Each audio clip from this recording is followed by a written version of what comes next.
Hi, everybody. My name is Greg Katz, and welcome to WeAreSC.com's Inside the Trojans Huddle, where we tell it like it is. Friends, Inside the Trojans Huddle is a game-like panel discussion with WeAreSC columnists, staff writers, historians, and editorial board. We first start with the pregame show, where we introduce our panel members for this edition of Inside the Trojans Huddle, and then give you the latest USC football news. Let's first meet this week's panelists. Marc Kulkin, WeAreSC columnist who writes the Monday Morass, Yay or Nay, and Sunday Takeaways, in addition to regular season football and basketball practice reports. Chris Arledge, former William Jewell College defensive back and team captain, WeAreSC columnist who writes the popular column Musings with Arledge and is a graduate of the USC Law School. Erik McKinney, editor-in-chief of WeAreSC.com, as well as senior writer, columnist, and highly respected recruiting analyst, in addition to being a graduate of USC. And Greg Katz, that's me, your moderator and producer of Inside the Trojans Huddle, and a weekly WeAreSC columnist who writes the obvious and not so obvious, IMHO Sunday, as well as being an active member of the College Football Writers Association of America.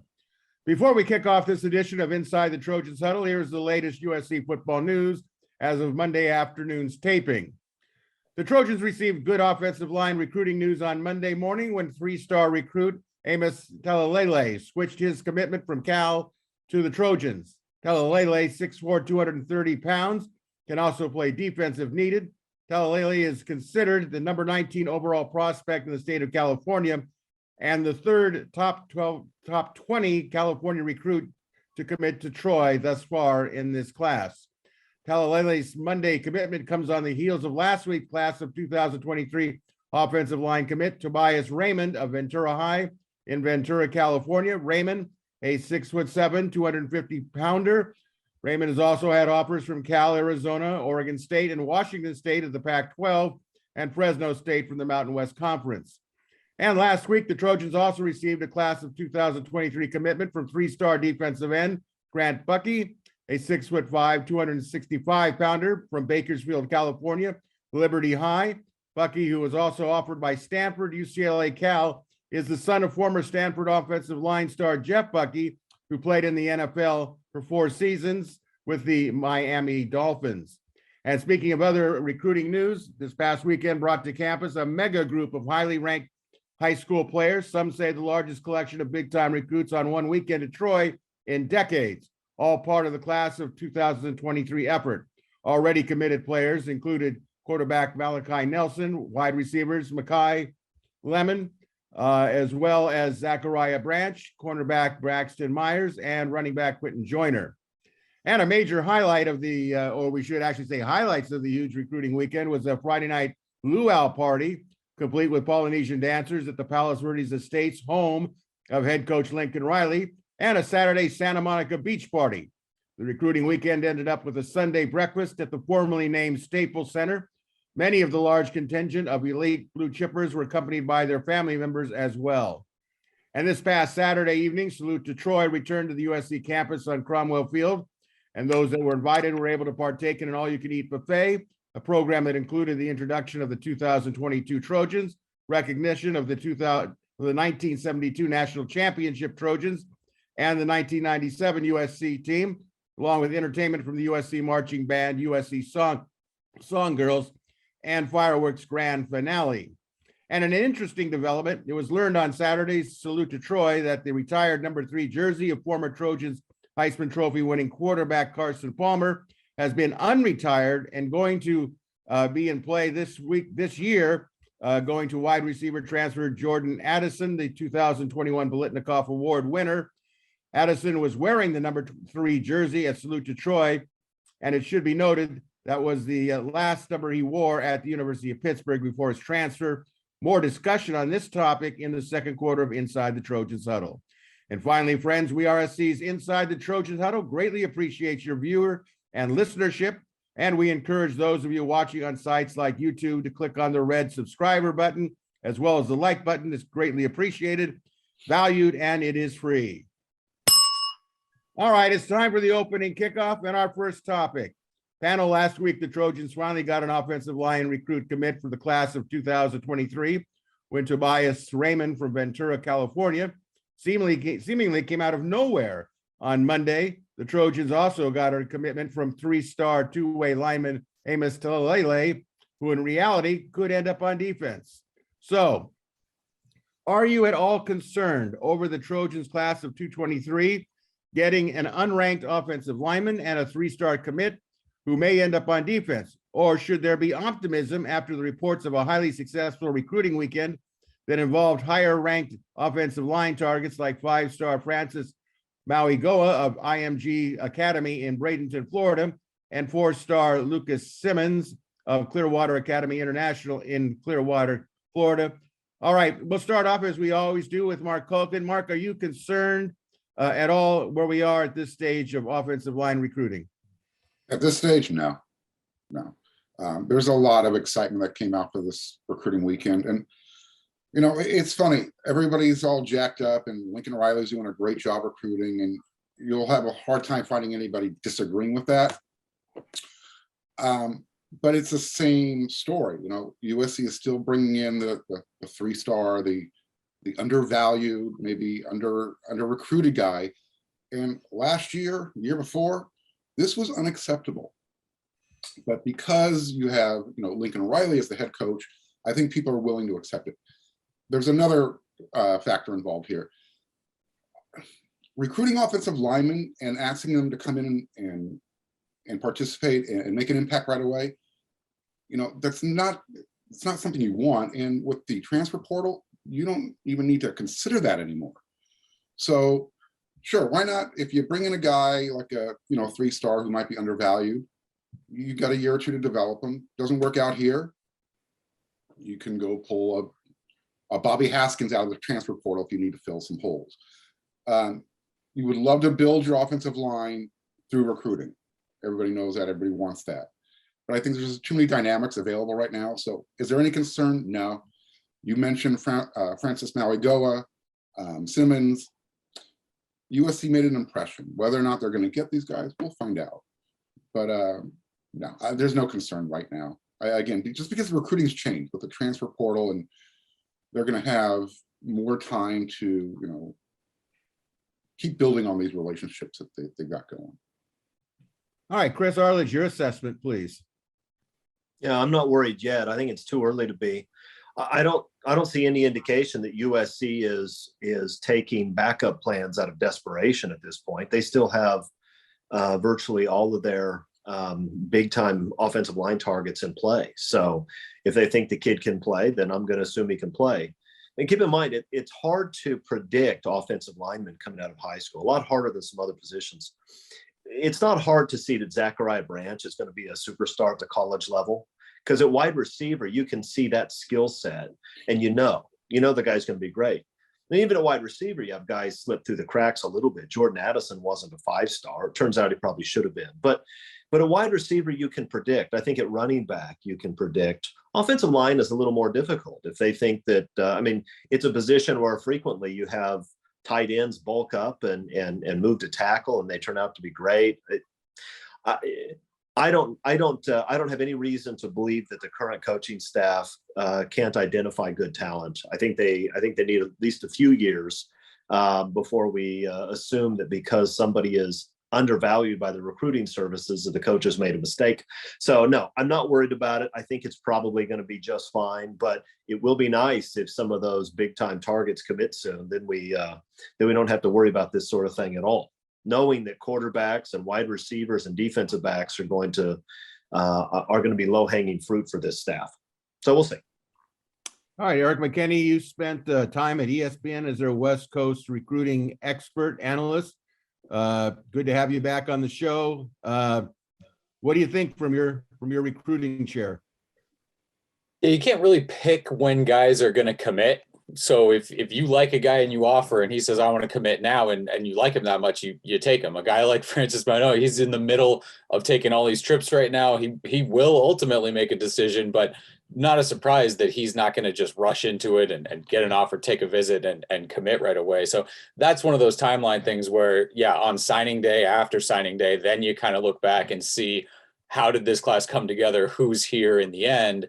and then you make a statement about it. I have no problem if they see a guy who they think, hey, in 2-3 years, this guy's going to be a phenomenal left tackle. That's how I think you recruit offensive line. You have to get a mix there.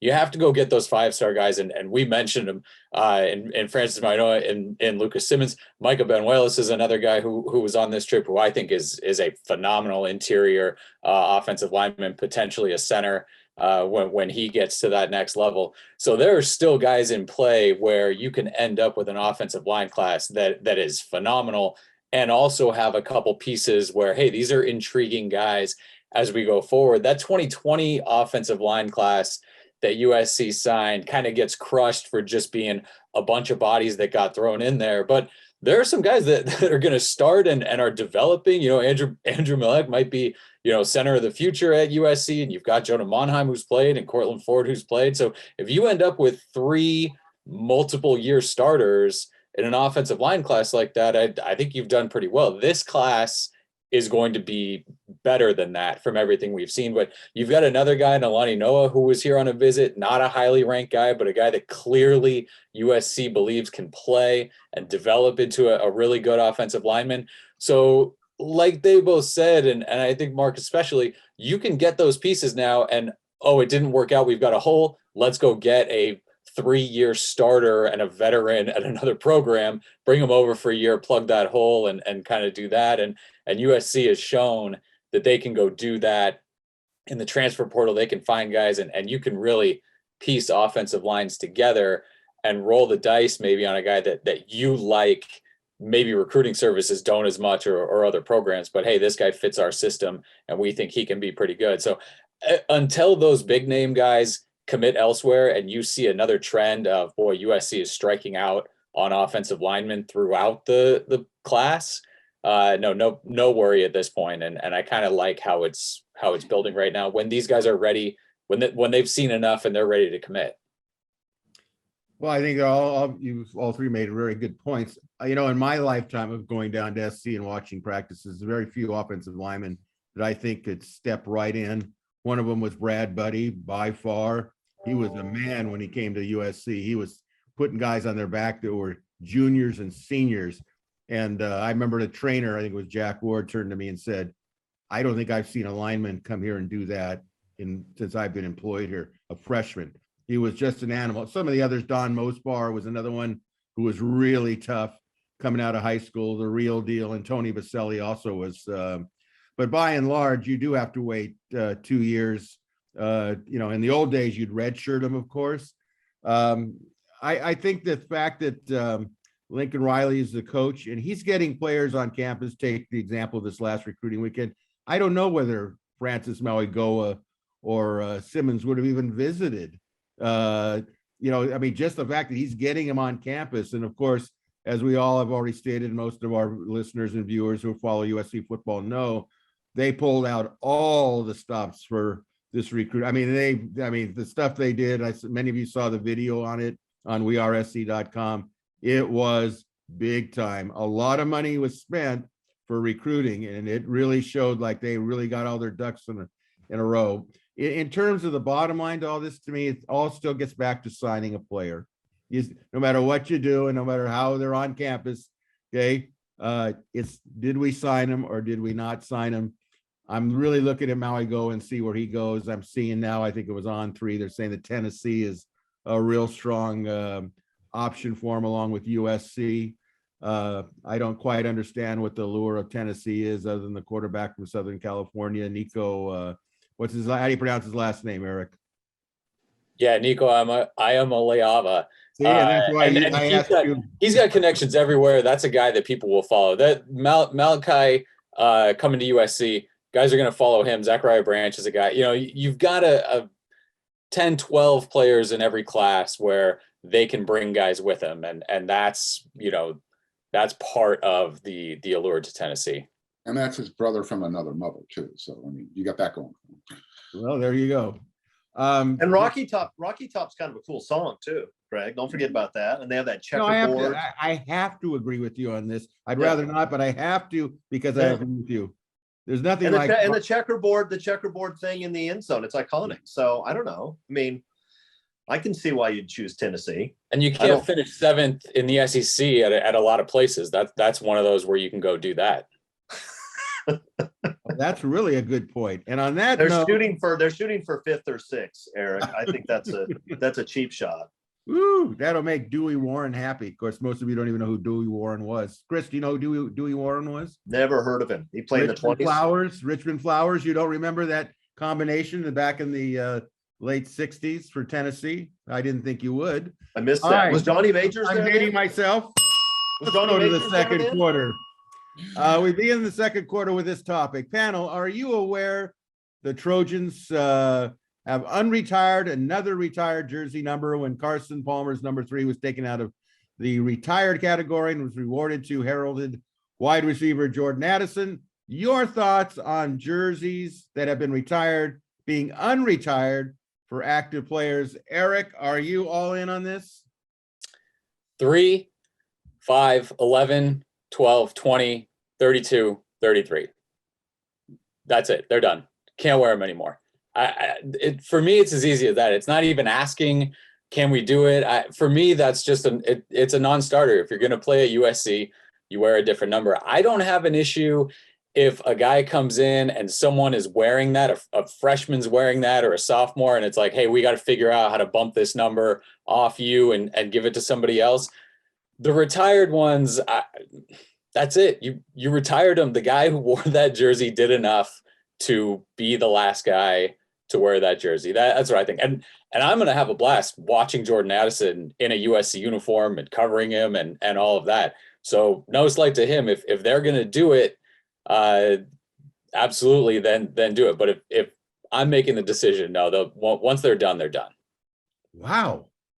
All right, Kulkin, what do you think on this? Yeah, I'm with the hard ass. Eric he laid down the law. I agree with him. A hard ass. Yeah.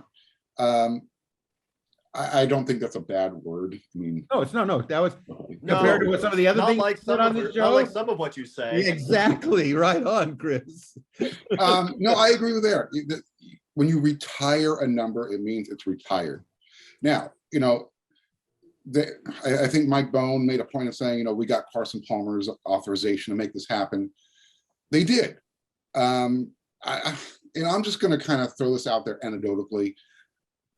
They made an effort, and they had to go, backdoor to get Carson to get his approval. I won't say he was not taking the call, but he made it hard to get in touch with them to finally relent and say, yeah, go ahead and make it happen. Yeah, it's retired. You've got plenty of numbers that he can choose from, that he can say, look, I'm the returning Bolitnikoff winner.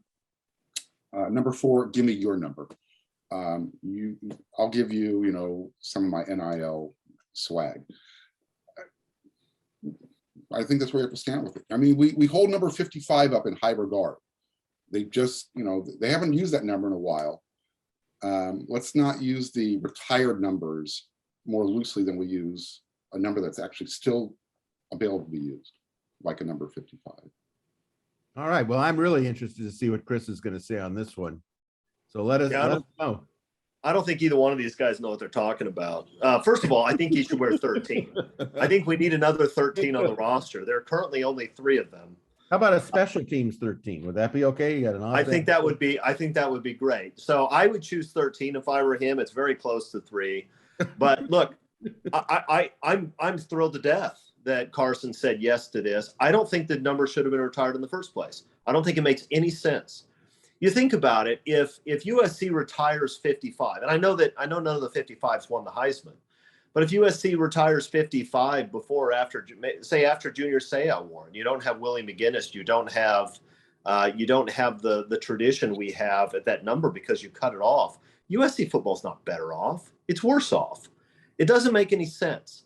I would much rather have Keyshawn, Carson, Jordan Addison, Zachariah Branch all wearing number 3 in succession. That is much better for the program. It's much more fun for the fans. I get that because they retired it, you should have to ask the player. And if the player says no, they say no. I have no problem with that. But I think they should say yes. And I think USC should start using these. I would love to see USC offer number 5. to a superstar offensive player who wants the ball in his hands, and see whether that leads to the guy making a commitment, because it might. And it would be fun to see another 5 on the field running around people. So no, I disagree completely. I'm glad they're doing it. I hope they do it more. I hope they only do it for superstars. I mean, one of the nice things about this one is that Jordan Addison can play. It's not a situation where you give it to, you give it number 3 to Whitney Lewis, and then you have, after a month, everybody says, well, that doesn't look like a guy that should be wearing that number. You're giving it to a guy who's already a superstar. But no, keep doing it. I think it's great. Thank you, Carson. All right. I'll conclude this by saying when I was younger, I would probably have been very adamant that once it's retired, it's retired. But we're in a different time period of, if the players whose jerseys are retired are okay with it, I'm okay with it, because the reality is if Lincoln Riley stays for 10 years, they might have 2 or 3 more Heisman Trophy winners. Pretty soon you got so many numbers that being retired that then it becomes really, really dicey. I would say the only number that probably won't be requested would probably be number 32, O.J. Simpson, but you never know. Some kid could come along and say, I really loved him as a football player. I used to watch film of him, and he wants to do it. It's possible. Somebody wants to wear number 5. I actually thought, after I saw the Carson one being unretired, I started saying to myself, well, why doesn't Ray Leak Brown, the freshman, wear number 5? I mean, I personally would not have a problem with that, because I think that at this point in time, if you listen to some of the comments that have been made from the players whose uniforms, I mean, Mike Garrett said, if this kid can play, I just heard a story about how Mike Garrett, when he was asked to give up his uniform number out of retirement, he was asked, well, the first question he had is the guy really good? And Pete Carroll said, he's really, really good. And Mike said, hey, it's for USC, give him my number. So I think that's how most USC players would take it. If that's going to get a player on campus, especially considering Lincoln Riley and the new positive outlook, who wants to stand in the way and say, I'm not going to let you use my number? That would be, to me, very difficult to deal with. So a very interesting argument, to say the least. All right, it's halftime. And here's your question, panel. Respected West Coast scribe and Pac-12 printed voice John Wilner of the San Jose Mercury is advocating that the conference select certain game kickoff times for 9 a.m. to compete with Fox Big Noon kickoffs. Your thoughts on the Pac-12 having some games starting at 9 a.m. for the purpose of maximum exposure to the East Coast and the Midwest. Chris, what do you think about this 9 o'clock kickoff business? I think UCLA kickoffs should be at 9 o'clock. But I like Wilner. I think he's a great writer. Always has a lot of information. That's a terrible idea. 9 a.m. is way too early. You're not going to get fans out there. You don't have time to soak in the game day atmosphere. If the Pac-12 wants to compete better for eyeballs nationwide, they just need to put a better product on the field. Nobody's going to be excited about on the East Coast about watching a noon game between 2 terrible teams either. So no, it doesn't make any sense to me. I hate the idea. USC did play one. Was it Arizona State at 9 a.m.? It's ridiculous. So like I said, if you want to play UCLA or Oregon State at 9 a.m., that's fine, because nobody wants to watch those teams anyway. But if it's a real football program, I think you need to play it later in the day. Eric, you up for covering those 9 a.m. games in the Coliseum? No, that doesn't sound good.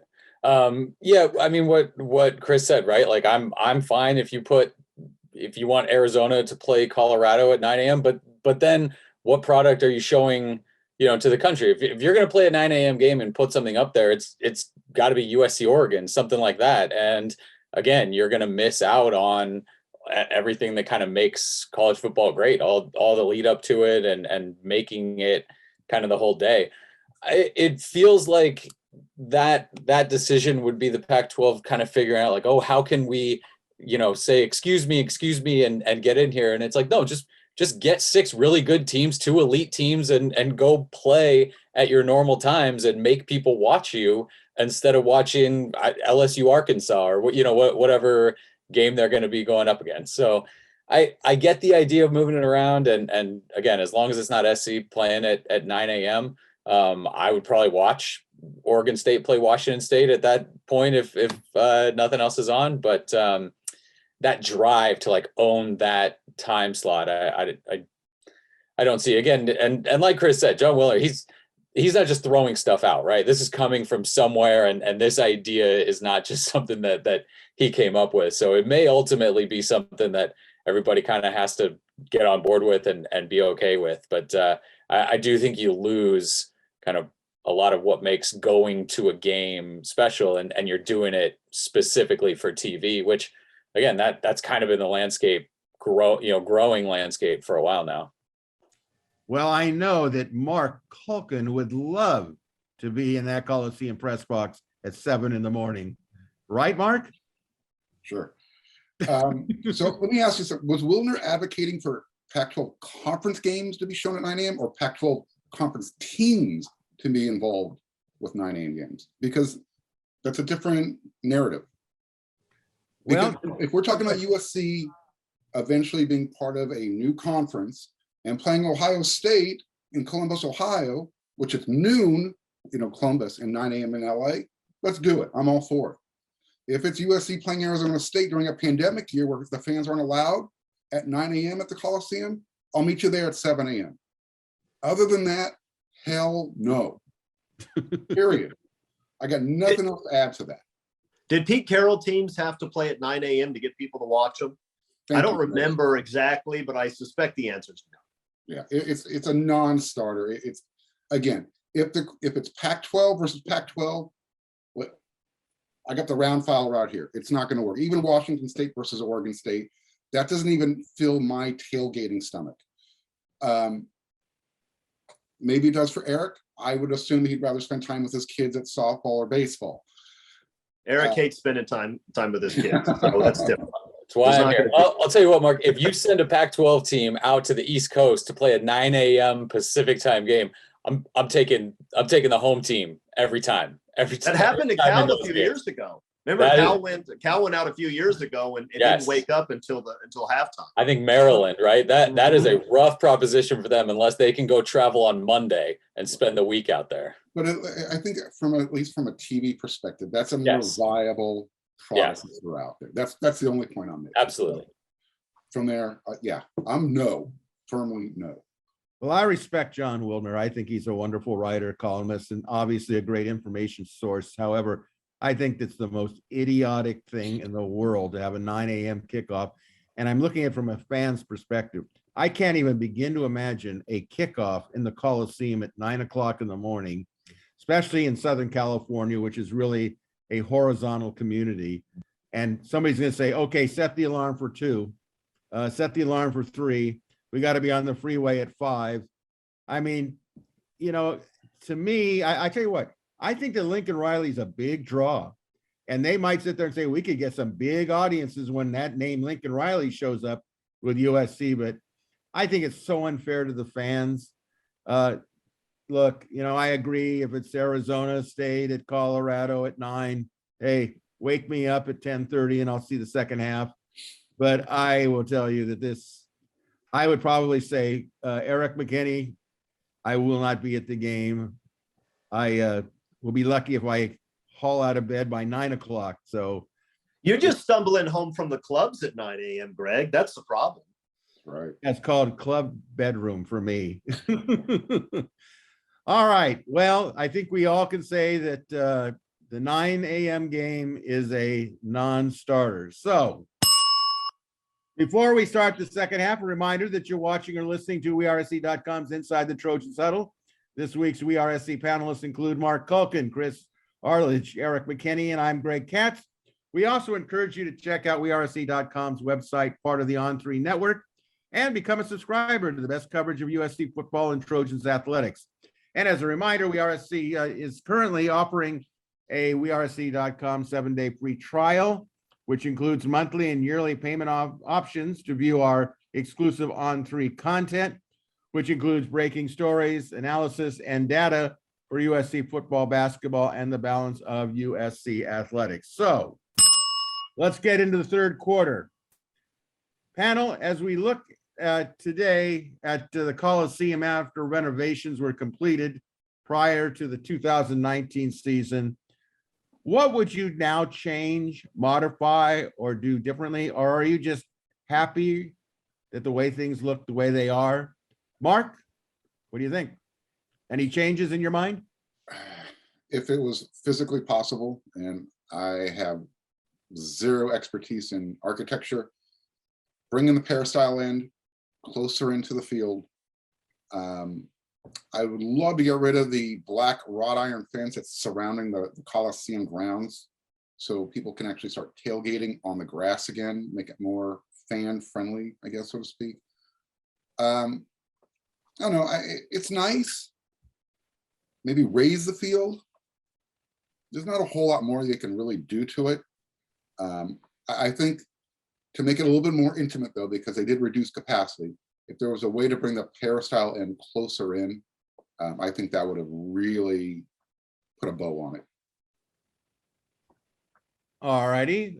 Chris, what do you think? What would you do if you had the money and the opportunity? What would you make any changes at all? Yeah, I hate the way it's set up right now. And I don't know if what I'm going to suggest is feasible financially, or when it comes to the historic building protection type schemes that exist. I just don't know. But I'd keep the peristyle. I'd move the field closer to the peristyle in. Otherwise, I'd gut the inside of the stadium, move the seats closer, have a stadium with tiers instead of one that just gradually rises, because right now the seats are too far from the field. And that means that it's harder to watch the game, and you don't keep as much noise inside the stadium, which is why the Coliseum tends to be fairly quiet most of the time, even with good USC teams. And what they did now is they built that giant monstrosity that comes out of one side of the stadium. There's nothing on the other side, so it's uneven. I think I mentioned an article a month or so ago, whenever I last wrote one, probably, that it looks like the stadium will capsize. I hate the way it looks. I think it was a mistake to do it the way they did it. And I would have liked to have seen them keep the peristyle, but actually build a modern stadium inside of there that has better seats, better food options, and keeps more of the noise inside, so USC has more of a home field advantage. All right. Well, good points. Erik, what do you think? Yeah, a lot of what Chris said, it does feel like it's going to tip over on that side. So either, press box over on the other side and then the tower there. First of all, you pull the tower right to the outside where it should have been. And if that's going to be there, you figure out a way to make the outside look nice for all the people who needed it to look the way it's always looked. And you keep the structure. Or I don't know if there's a way to kind of throw a ribbon of, suites around the middle of it. And like Chris is saying, kind of tier that on the way up. But that aside, the structure of it and seats and all that kind of stuff, I would have loved more of like a Yankee Stadium, like Monument Park at the peristyle. Like, we'll pull the Sandy Koufax statue over and see how it looks, for a while until we can get all the USC statues built over there. But I'd love for people, that's such a, Coliseum, Olympics, all of that kind of stuff with all of the plaques and all that stuff. I'd love that to take just a sharp right turn toward USC history, throw some, you've got the jerseys up, but whatever it is, plaques that show great plays in USC history, statues of players, that kind of thing, where you can kind of spend some time in the peristyle walking around and have that be a place where you can go, take kids during the game, go look at that, before the game, that kind of thing. I'd also love more attention called to it, like night games. I know I think we looked at it last year. It's like lit up from the outside a little bit, but lights shining on it, and again, you have to figure out how many lights can shine in different places during gameplay or whatever, but throwing lights on that from the inside and really kind of calling more attention to that, I think was good. And we'll see. I mean, there's still so much work going around on the outside of it. It's kind of to be determined what the outside ends up looking like in terms of flow and tailgating and all that kind of stuff. But yeah, a couple new tweaks. I do have to say, I like splitting, putting more aisles in and being able to get to your seat, more easily without climbing over 75 people. Some of that stuff I think worked and looks nice with it. The jumbotrons and all that kind of stuff I think was good. But yeah, for sure. I mean, there was such a problem, right? Everybody had such a hard time with that tower going in, and I think all the concerns and everything like that. You're a few years later, and yeah, that's kind of what people still feel about it. Well, the best renovation I've seen, two places come to mind, and they're both in the Midwest. One, Soldier Field, because I had been in it before they renovated it, was kind of like the Coliseum in a lot of ways. And the way they did keep up the external structure of it so that you can get a sense of the historic, and the way they enclosed it, which is, I think Marc brought up the good point of enclosing making it more of a bowl shape in the Coliseum, where you get rid of the peristyle area where the portable bleachers are. I would like to have seen them close it off. I don't care if it was just a portable close off. So if they want to have a bigger event like whatever they had, where they have the NASCAR races or something there, make a lot of money. But if they could somehow have figured out a way to enclose it, but don't make the height of it that it obstructs the peristyle end. So most people could still see the peristyle end and the arches. And I don't think that would have been asking too much. Notre Dame, I think, did a magnificent job in how they did it. And I look at that and I just shake my head and I go, you know what? They know what they're doing. They built from the outside. They built the press box that used to be on one side of the field is now on the other. They did all their suites and everything. They built two of them. I understand they couldn't do that in the Coliseum because of the Historical Association was balking at anything tampering with the outer portion. But, if you go into Notre Dame Stadium, and you guys know this because you've been there, if you go through the outer portion of it, the shell of the original stadium is there, and it's really cool. So when you walk in, you see the bricks and everything that was there from the original stadium, and they were able to just do it right. I'm not saying it's a perfect setup, because they did add some buildings on the exterior that I kind of raised my eyes for classrooms and stuff. But really, considering what they did, when you walk in, it's Notre Dame Stadium. They did a magnificent job. And, I don't want to condemn, like a Pat Hayden, but you know what? I do. Can I? You may. Your permission is definitely granted. I will say this. When I saw what they were doing when they gutted the old press box, and I looked at it, I said, what are you doing? You're doing a major amputation. It didn't turn out as bad as I thought it would, just from a kind of a look, but it reminded me of being at Colorado, where it seems like one side of the field is all press box and that stuff. And I think it takes away from the intimacy of really having a home field advantage. And when you go to, you guys know, when you go to other schools, like you go to Martin Stadium in Washington State, it's a great place to watch a game. And I don't want to transfer into the next final question, but when you go to some of these other stadiums, you see the difference between the Coliseum and schools that are really on top of it for a football situation. So definitely they should have made some changes. I hope in the future, maybe they'll do that. So with that in mind, you know what time it is. It's that time when we light the official Chris Arledge Coliseum torch, which means we prepare for the Musings with Arledge. And a reminder, any comments or opinions expressed by Chris Arledge are solely those of his own and are not in any shape or form a reflection of the opinions of our panel, We Are SC, or On3. Any republication, rebroadcast, use or descriptions of Musings with Arledge without the express written consent of Pop Warner Football and the National Football League is prohibited. So now that we've got that out of the way, ladies and gentlemen, bring to you the exclusive Inside the Trojans Huddle version of Christopher Arledge's Musings with Arledge. It's all yours, Christopher. Thank you, Greg. So this week, one of our favorite and most reliable listeners, maybe our MVP listener, if we're going to be honest, SC, the one from Orange County, asked whether I managed to sneak into Salute to Troy Saturday. And those were the words that were used. Now, I took offense at this, obviously. Sneak in implies that USC badly wanted to keep me out, and I had to find a way around their defensive measures. And that's not really what happened. I just needed somebody to add me to the table. And so I went and I begged publicly, which was a little bit humiliating, but I did it. And Steve Price, a great Trojan, came through for me. Thank you, Steve. Now, Salute to Troy is a great event to get a USC football fix this time of the year when very little is happening other than just recruiting news. You get the band and Traveler and the Song Girls. The question is whether you can learn anything at an event like Salute to Troy. I think the answer is you can learn some.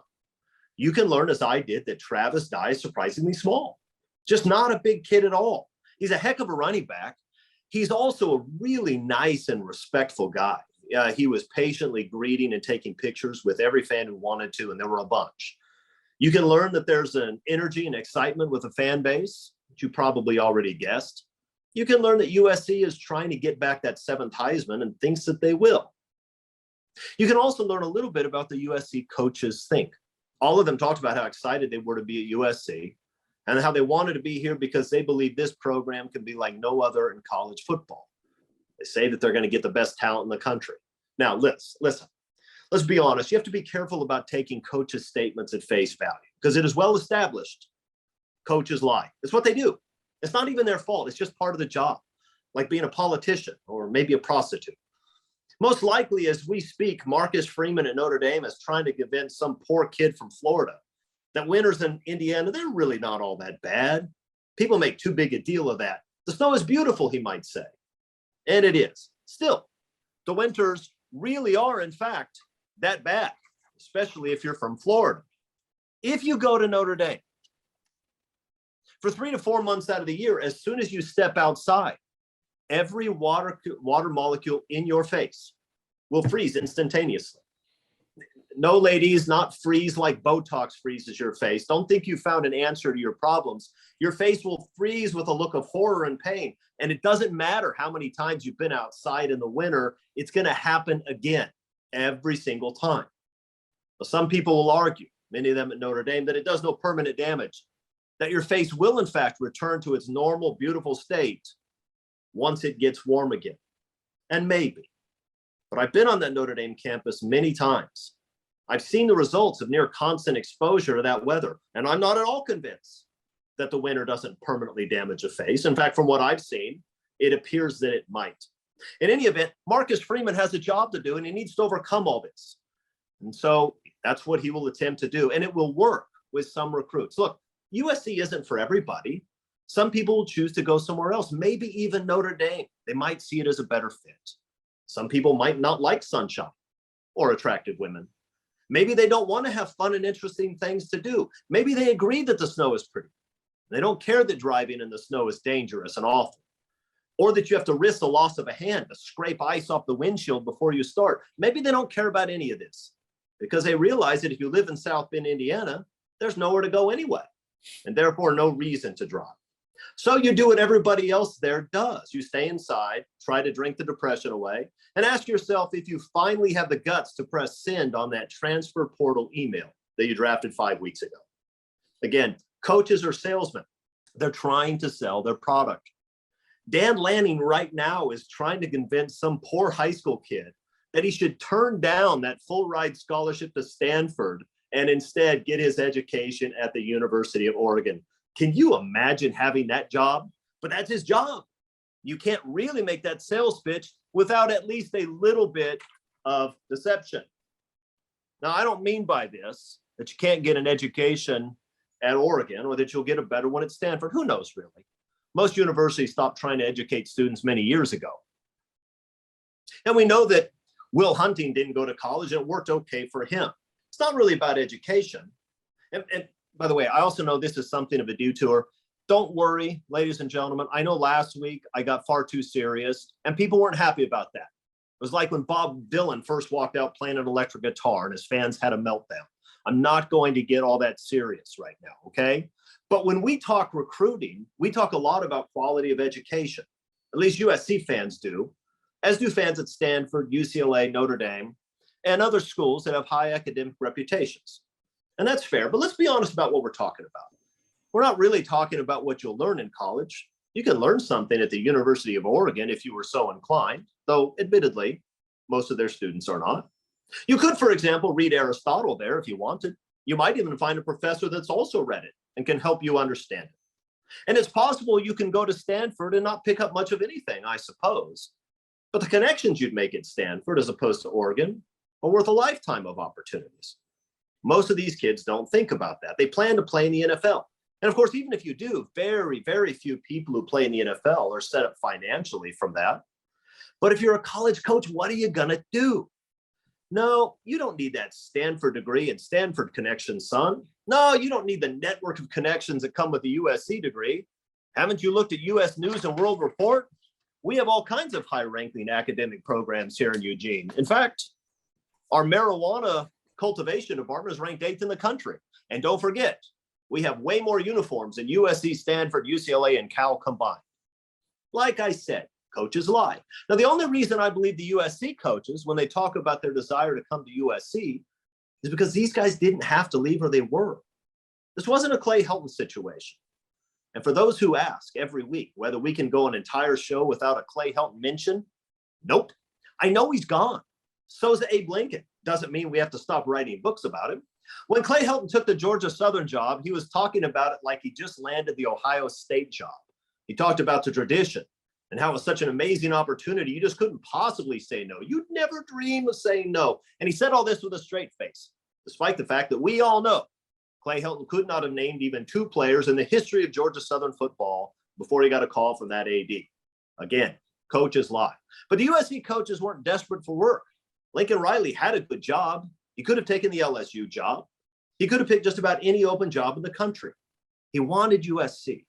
Sean Newell wasn't desperate for work. Josh Henson wasn't desperate for work. These guys came to USC because they wanted to be here. They thought they could do something special here. Or so they said. As Lincoln Riley stood on that stage with Marcus Allen, Willie McGinnis, Matt Leinart, a whole slew of legendary Trojans with him, he was selling us not on USC's past, but on its future. And at least for a few hours on Saturday night, I and a few thousand other Trojans believed him. And so do guys like Caleb Williams and Jordan Addison. And all of us left Saturday night with a genuine excitement about what's to come. I can't wait for September. All right. Thank you, Chris. You touched on a number of topics, all very worthy of, I did hear somebody say, to be honest with you, on another podcast, that the difference between Clay Helton's assistants and Lincoln Riley's, or that the Clay Heltons were fired from their previous job, and the ones that came to USC for Lincoln Riley were all coming from great programs. And it really does put things in perspective. So, all right, let's move on. The fourth quarter. All right, now there was a couple of questions I had here, but I'm going to go with one of them because we had to juggle a few things because of the late news that came in. But I'm going to ask this question. If you need to pause for a second, it's okay. Panel, who is the greatest high school football player you ever saw in person that went to play at USC? Is everybody ready to go on that one? You think you got it? All right, Mark, tell me who you think. Who did you see in person? Matt Rudiger. I watched him. I was at the game when he destroyed Long Beach Poly. It was a Reggie Bush type of game. I mean, he did everything. So, yeah, that's the first name that pops into mind. If I think of another one, I'll blurt it out. But yeah, Max, pretty good.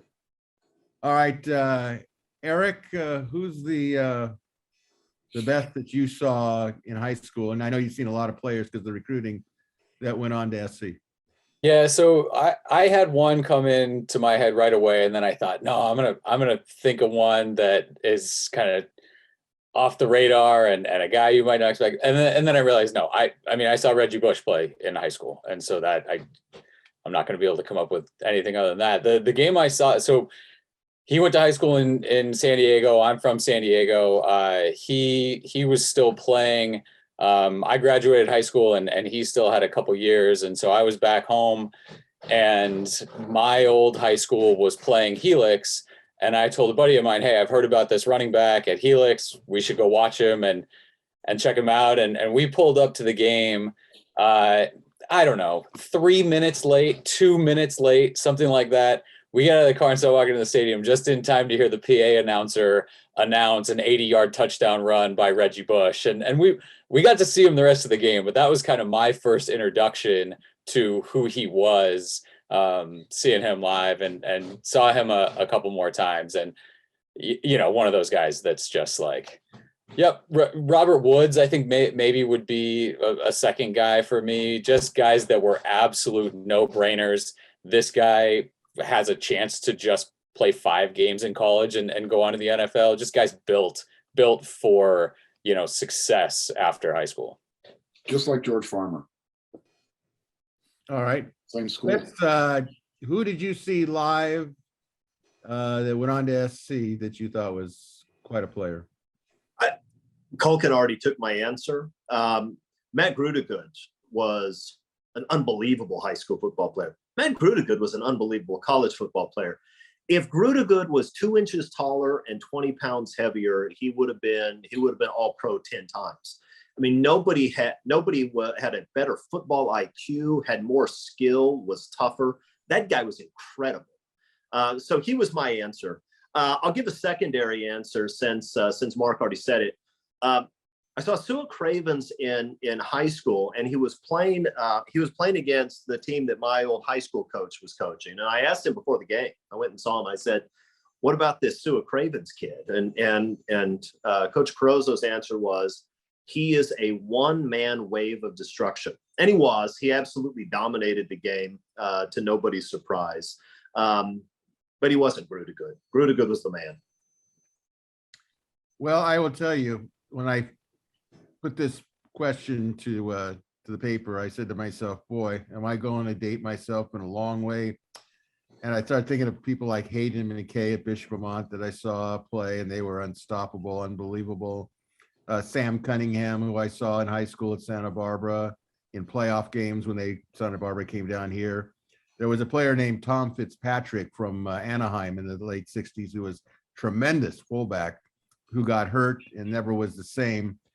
So I started going through all the decades. I mean, there were some great ones. I saw Ricky Irvins and, all the people. But when it came right down to it, and I said to myself, okay, we're strictly talking about a guy in high school who went on to SC that I saw personally.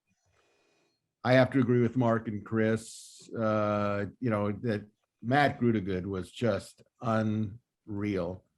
It was beautiful that Pete Carroll found a spot for him to play. I think some other coaches would have said, well, he's really too small. Jack of all trades, master of none. But he was so great that it was really refreshing and rewarding to see a guy of his size. It recalls the Petro Papadakis story that I was up. In fact, I saw it. I was up in Irvine when the Trojans under, Hackett and those people, when they started coming in and, playing at Irvine. And the story is that Matt Grudegood, of course, comes to USC, and there he was, I believe, if I recall the story correctly, because I was standing on the sidelines. So Petros Papadakis gets the ball, and he's going around the left side. And out of nowhere comes this, and you guys know it because you saw him, a heat-seeking missile, and just absolutely blew up Papadakis. I mean, absolutely. The ball went out like a greased pig. Down went Papadakis. And it was like, there was something about the way he could deliver a hit, like very few players can at any size. And you hear Papadakis say on radio sometimes, I'll never forget when I got hit by Matt Grudegood, because I think once you got hit by him, and the thing, he was such a marvelous running back and could play quarterback. So, by the way, Greg, Matt, yeah. That's also Matt Leinert's answer. Leinert says that Matt Grudegood is the best high school player he ever saw. And I don't know if it was the same practice, but I went to one of those UCI practices very early on in the summer when Matt Grudegood first shows up as a freshman. And it was absolutely true. As soon as they put him on the field, back-to-back plays, he just destroyed people. It's like, holy cow, this guy's a monster. A monster. He's one of those few guys who you would say, I'll pay to get into UC Irvine to watch a practice. That's how dominating. You talk about violent hits. Oh my Lord, this guy could separate your molecules in a split second. Mark?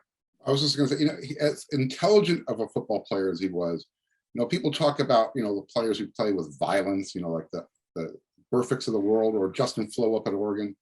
Matt Grudegood played with that same type of disregard for his own physical well-being. So if you get a chance to go watch tape with him, if you can find it on YouTube, go watch it, because we can talk about it, but you have to see it in action to really appreciate it. So. Absolutely. Absolutely. All right, let's move on. Overtime questions and answers.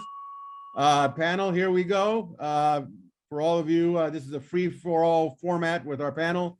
If viewers or listeners would like to submit a question that we can answer or give you our opinions, just go to either the Gary P or We Are SC members message boards at wearesc.com. From there, you'll see the topic thread regarding questions for Inside the Trojans Huddle. So question 1 from SC Trojan 2006 in Long Beach, California. If the NCAA eliminated the coaching staff limits and Ed Ogeron wanted to come back to USC in any capacity, would you want him on the coaching staff? Why or why not? Okay, comments? Feel free to jump in. Sure. I think there's been enough time that's passed. The old guard is no longer up in the ivory tower. That, you know what, let's have Ed walk down that red carpet, down the peristyle, and you need someone who's going to kick the young men in their derriere during practice, during fall camp, during the season, that constant motivator in the ear, and nobody does it better than Coach Orgeron. So I would have no problem with him coming back. Chris, you're nodding your head. Eric, you're nodding your head. I'd love it. I'd love it. I understand that the way he left was questionable. I also understand why he was unhappy, but the way he left was questionable. But the truth is, I love Coach O. I've loved him for a long time for what he did when he was at USC. There is no better motivator and no better recruiter than Ed Orgeron. I'd love to have him come back. And he's no threat to Lincoln Riley. That's the thing. If you're in Lincoln Riley's position, you can have somebody like that on your staff. The same way Nick Saban does, where he has these former head coaches and big name guys on his staff because he's not threatened by them. So Lincoln Riley could get away with it. Eric, we want to chime in on this one? Yeah, no, all of that. I mean, if you're talking about there's no coaching staff limit, you can bring on coaches to do all sorts of different things, right? Like you were always kind of hamstrung if you went after a 80% recruiter, 20% coach, to run a position. And I'm not saying that's what Coach O is, but you always sort of had to find that balance there. But if we're talking about there are no limits to who you can have, you could find all sorts of different roles for different guys. So if it's not an on-field role, if it's just a guy who walks around to all the different positions and calls people out for kind of slacking on the field, but no, he's a guy that would bring a lot to a defensive line room and just the personality to fit in. I think he would love it the way USC is treating football now. It's almost like those guys, when Pete was here and they got a chance to see a little bit of it, but it still wasn't like what I think it's going to be now going forward. When you look at what this recruiting weekend was and kind of promises being made and everything, that the trajectory that program is going right now, he'd be a guy that would eat that up and I think do really well at USC with kind of the all in on football right now. That'd be a hell of a recruiting 1-2 punch also. I think what you were alluding to, Eric. I mean, Lincoln and Ed, go ahead and try and close against that duo. Game over. Well, I would like to see Ed because I have a great deal of respect on the football end of it for him. But there are some issues, apparently still litigation at LSU that involve him and some student athletes and stuff like that. And I, as much as I would like to see him come back, I think that might be a red flag for his return because we all know that Carol Fold, how she felt about, Myers, and which, she could actually turn back and say to all of us, I was right. Look what he's turned into. But I don't know whether he would be approved just based on that possibility, but from a football standpoint, I'd love to have him come back. Okay, let's go to the next question here. From the SC The One in Orange County, California. Panel, your predictions on, he actually has two questions. Panel, on your predictions on team captains this year, and any word on who is leading the player run practices this summer. Let's first take the team captains. Any candidates you see as probabilities for team captains? I assume we're talking about 4 team captains, but if you just give 2, that's fine with me. Go right ahead. Well, the spring game captains, Caleb Williams and Justin Dedich on offense, Shane Lee and Tuipulotu on defense.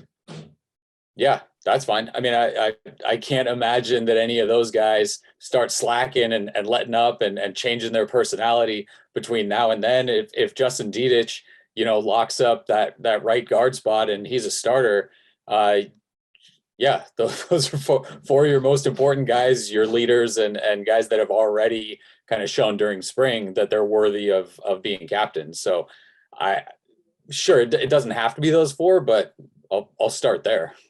Those would be my 4 too. And if you were at Salute to Troy, you know what I'm about to talk about. But if you haven't seen Justin Dedich with a microphone in his hands, you are missing out. I think he should be required to speak at every public event for USC. I don't even care what it is. If it's something for the nursing department and they're having a public event, Justin should be there with a mic. It was fantastic the way he got the crowd going. That guy has, he's a 300-pound man, but he had an 800-pound personality. I loved it. Yeah. Mark, you want to add something, or you? No, I wasn't asking for Troy, but I know Justin Dedich. He's working on something during the offseason. So not only, you said something about 800 pounds there, Chris, he's going to be pulling a lot more than that at a certain point during the summer. And hopefully we'll be out there to show everybody what's going to happen. But yeah, those are your 4 captains. I mean, you might add another one, but Justin Dedich was one of the reasons why you had as many players show up to the Cal game last year. There would have been fewer players had he not been a part of the team meeting. I think all the captains should wear the number 13 also. I think that's important. Solidarity. Right. But those are probably the guys who are leading the PRPs as well. And I think that was the other question. So. Well, I agree with the 4 captains. I don't see how they would change if it's going to be 4 captains. I mean, I always am skeptical of this team vote for captains. Maybe it's a new era. Maybe they already have done that in the spring. So I'm good with it. Anybody have anything to contribute as far as the word on who's leading the player run practices this summer? Do we have any idea? Not Caleb Williams, I'll be stunned. Yeah. He's a leader of that football team. I think just talking about the 4 names of the captains, I think it's safe to say that those are the guys who are leading the groups. Eric? Yeah, I mean, the team, Caleb Williams has an ability to come in and be this kind of seem cool and aloof and all that, but he's a leader. He's a guy that people gravitate to right away. And there was never, that. Yeah, you've got 2 quarterbacks and Miller Moss there in the competition, whatever. The way he's kind of handled taking over the team and becoming the leader and the starter and all that, I think it's commendable for a young guy to be able to do that and do that at 2 programs now, and 2 really major marquee programs. I know Oklahoma fans still come and watch this, and yeah, there's a tip of the cap to the Oklahoma program. But yeah, he's a guy that's gonna be front and center at everything for this program for the next 2 years. All right, our final question 3 comes from Harry Chest in Corona Del Mar, California. How long will it take before our Trojans are in the college football playoffs? Predictions. Within 2 years. We got to vote for 2. Eric? Sure. Yeah, 2023. Chris? I think within. Beat Utah on the road. They got a shot this year. I mean, I'm not saying it's going to be a good enough team that they can win the playoff. I don't think it is, but you win that Utah game on the road. You could easily see USC going 11-1. winning the Pac-12. If you have one loss and you win the Pac-12 and you beat Notre Dame at home and you beat Utah on the road, that could get you in. But I do think it's going to happen within the next couple of years. I will say the next couple of years, if they can replenish the offensive line, probably in the final year of Caleb Williams, that's going to be the key to me. But we've already know that. Yes, I think they have an outside shot of getting in the playoffs, as crazy as that sounds. If everything went right and they can win at Utah, if they can win at, I tell you, it may come down to Notre Dame. It really may come down for both teams. So that's going to make for a really exciting Thanksgiving weekend. And, I hope it does come down to that, because it'll be really, really like good old days to me. A reminder, if you have a question or comments for our panel, as far as the question and answer session, go to either the WeRSC message boards and click on the thread that pertains to Inside the Trojans Huddle or viewer listener questions. So with that, okay, that's a wrap for this edition of Inside the Trojans Huddle. Big thank you to this week's panel of Marc Kulkin, Chris Arledge, Erik McKinney, and a special thank you to all of you for watching or listening to Inside the Trojans Huddle. Until next Tuesday, this is your host, Greg Katz, reminding you all to fight on, everybody.